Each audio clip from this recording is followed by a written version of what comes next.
مجھے آپ سے یہ پوچھنا ہے کہ محرم کے 9-10 روزے کی کیا اہمیت ہے؟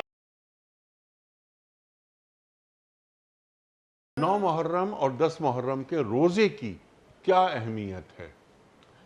دیکھیں اس سلسلے میں سب سے پہلی بات تو یہ ہے کہ عاشورہ یعنی 10 محرم جی اس 10 محرم کا روزہ آپ صلی اللہ علیہ وسلم نے صلی اللہ علیہ وسلم ہمیشہ رکھا.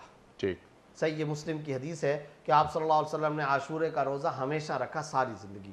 اور ایک بات میں یہ بھی عرض کر دوں کہ 10 محرم کا جو دن ہے یہ پہلے سے ہی بابرکت دن رہا ہے.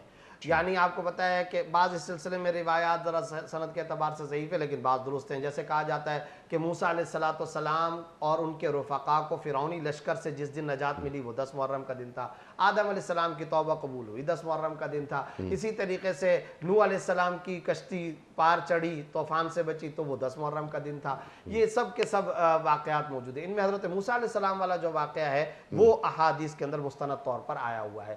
اور بھی بڑے بڑے واقعات ہیں. تو آپ صلی اللہ علیہ وسلم نے اس 10 محرم کا روزہ ہمیشہ رکھا.